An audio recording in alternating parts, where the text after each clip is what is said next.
Hi friends, నేనైతే present group 2 ప్రిపరేషన్కి నా strategy ఎలా ఉందనేది ఒకసారి చూపిస్తాను. రివిజన్ చేద్దామని చెప్పి అనుకున్నా, ఎలా స్టార్ట్ చేయాలో అర్థం కాలేదు. అయితే పాత పేపర్ తీసి వాటిని అనాలిసిస్ చేస్తూ చెక్ చేసుకున్నా, ఎన్ని క్వశ్చన్లు కరెక్ట్ పెట్టాను, ఎన్ని క్వశ్చన్స్ రాంగ్ పెట్టానని చెప్పేసి. దాంట్లో బాగున్న క్వశ్చన్ చూసే విధానం ఈ విధంగా చేస్తే బెటర్గా ఉంటుందని చెప్పి అనిపించింది. ఫస్ట్ పేపర్ తీసి క్వశ్చన్స్ మొత్తంలో మన పాలిటీ తీసుకున్నాం. ఫస్ట్ అందులో క్వశ్చన్ జస్ట్ రిట్స్కి సంబంధించిన క్వశ్చన్ ఒకటి చూపించడానికి అది తీసి ఆ క్వశ్చన్ మొత్తం క్లియర్గా, ఆప్షన్స్ మొత్తం క్లియర్గా చదివి మనకిచ్చిన ఆప్షన్స్ ఏబిసిడి ఇవి కూడా క్లియర్గా చూసుకొని, నేను రైట్ పెట్టిన రాంగ్ పెట్టిన అనేది ఇక్కడ ఒకసారి వెరిఫై చేసుకొని, ఆ తర్వాతకి పక్కన మళ్ళీ కీ పేపర్ పెట్టుకొని వెరిఫై చేశాను.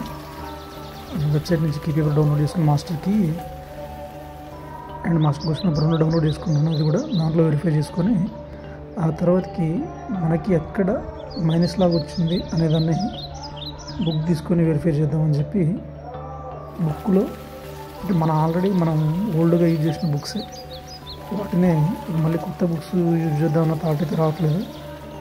సో అందుకని చెప్పి మళ్ళీ పాత వాటినే దాంట్లో చూస్తేనే కొంచెం ఈజీగా మనకు కూడా గెయిన్ అవుద్దని చెప్పి ఆలోచన ఉండే. సో నేనైతే వాడిన బుక్ పాతది, Winners publication polity Winners Krishna Pradeep సార్ది.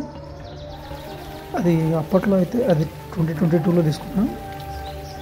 అప్పట్లో అయితే అది ఫస్ట్ ఎడిషన్. ఇప్పుడు ప్రజెంట్ ఈ బుక్ అయితే థర్డ్ ఎడిషన్ కూడా నడుస్తుంది. అంత పెద్ద బేసిక్గా ఏం మారదు, ఒక 10-20% ఎక్స్ట్రా ఏమన్నా యాడ్ అవుతాయి. కొంచెం చిన్న మిస్టేక్స్ ఏమైనా ఉంటే వాటిని కరెక్ట్ చేస్తారు. నాకైతే మిస్టేక్స్ అయితే ఏం కనబడలేదు, దీంట్లో అంతా బాగానే ఉంది.